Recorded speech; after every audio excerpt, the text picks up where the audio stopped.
Mae yna dros 550,000 o bobl yn siarad y iaith Gymraeg.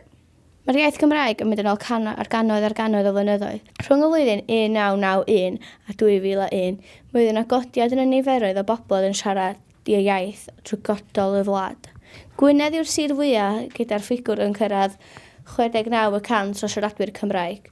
Cyn 1944, nid oedd plant na phobl yn cael siarad yr iaith mewn ysgolion. Roedd hyn yn cael ei galw fel Welsh Not.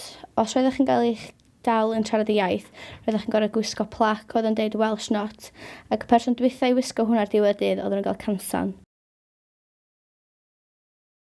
Fe eisi am gyweliad gyda fy nghyntha'r non i ofyn wrth hi sut oedd hi'n ei teimlo am mod ei phlentyn i fyny yn y ddwy iaith, ac hefyd mi gallu llawer am ei barn hi amdan y iaith. Ydy, mae'r iaith Gymraeg bwysig iawn i fi. Ges i'n magu trwy gyfer yn Gymraeg. Ie, o'n i'n byw mewn cymuned Gymraeg iawn. So, ydy, mae tad Lili yn dysgu Cymraeg, felly fydd o yn, mae o'n siarad Saesneg rhan fwyaf hefo Lili, a dwi'n siarad Cymraeg efo hi, felly da ni'n magu hi'n ddwyieithog. Ie, a di hynna'n byr o'n boddran chi'n gwybod lle mae'n? Mae'n rhyfedd, achos nadi, achos dwi'n gwybod mae rhan fwyaf o bawb yn y byd, dy gwir yn ddwyieithog, chydig iawn o bobl sydd yn unieithog. Ond mae'n rhyfedd weithiau, achos fydd Simon yn deud rhywbeth os Lili'n Saesneg, a dwi'n meddwl, pam ti'n deud hynny'n Saesneg? Pam ti'n siarad Cymraeg? Dwi'n dweud, o ia. Dwi'n siarad Cymraeg efo hi, sy'n ni'n gallu siarad Saesneg efo hi. Weithiau mae pobl yn y tŷ sy'n siarad Saesneg, i nain a'i thaid i o'r de, a fedra i ddim siarad Saesneg efo Lili, mae'n anodd iawn. Dwi'n meddwl dysgu hwnt o bwysig bod pobl yn cael ymlaen i siarad Cymraeg, neu fydd yr iaith yn marw allan. Mae'r rhan o etifeddiaeth ni, dwi eisiau Lili allu siarad Cymraeg a gwneud i addysg yn Gymraeg fel nes i.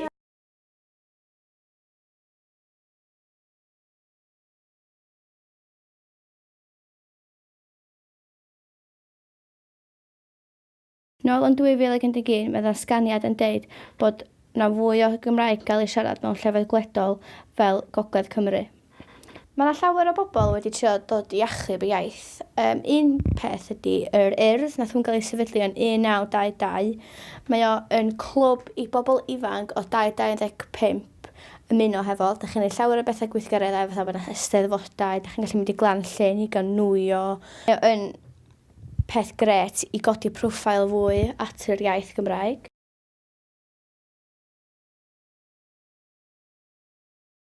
Felly, Molly, beth ydy farn di am y iaith Gymraeg? Wyt ti'n meddwl dyna fwy o ymgyrch gael ei godi i gael ei iaith ymlaen?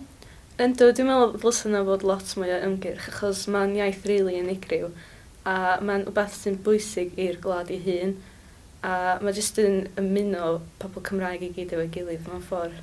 Ie, ac wyt ti'n cymdeithasu lot mewn y Gymraeg ta fwyafrif Saesneg?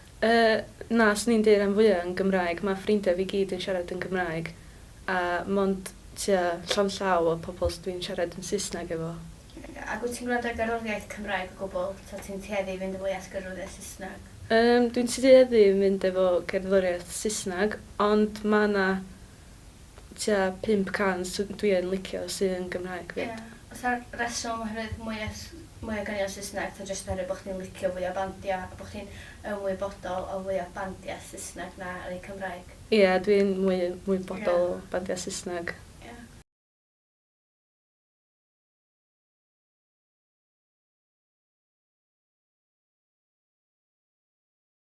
Nath band 6 ddechrau rhyw 3 blynedd a hanner nôl, bron yn y 4 blynedd nôl, i 2011.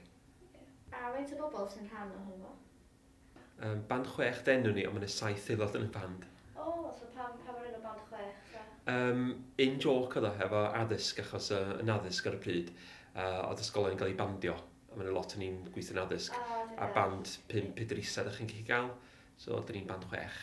Y peth sy'n neud ni'n wahanol mewn ffordd, ydy ffordd dyn ni'n efo gigs, cynnion cover versions dyn ni'n neud, dyn ni'n neud beth o greiddiol ar hyn o bryd, ond beth dyn ni'n neud, dyn ni'n neud covers o cynnion Cymraeg a Saesneg.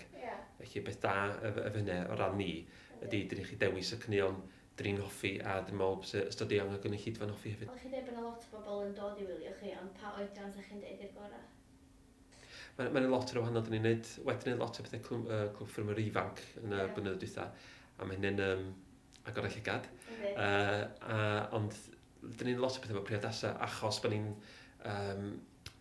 mae ystod eang o bobl yn offni, so mae neiniau yn dwysio i roi bethau Bryn Fôn, mae'n plant bach yn dwysio bethau eraill, so mae pob yn hoffi cynnion lle. Ydy'r llefydd mwyaf poblogaidd i chi wneud y priodasau yma ac beigia? Yng Nghymru, dy'r rhan fwyaf, oherwydd ffaith, dyn ni'n hysbysebu fwyaf yng Nghymru, ac pan dyn ni'n hysbysebu, word of mouth ydi o, lot o lefydd. So dyn ni'n mynd ledled Cymru, o top i Gwlad. Ie, ddech chi wedi bod yn Aberystwyth efo Gwlad Dewi? Do, dyn ni'n bob man, ond dyn ni'n teddi aros yn Cymru ar hyn bryd. Ond dyn ni wedi gwneud rhai gigs hollol Saesneg, ond beth af hynny, mae ffordd, dyn ni'n gallu cynnadu cynnion Cymraeg fan hefyd, mae cynnion da yn bwys beth i'r iaith. Felly, fel ydych chi'n gweld, mae'r iaith Cymraeg wedi cyfhau llawer ar hyd y blynyddoedd. Dwi'n credu bod y iaith yn gryf iawn ac efo yna lawer o obaith yno yn y dyfodol.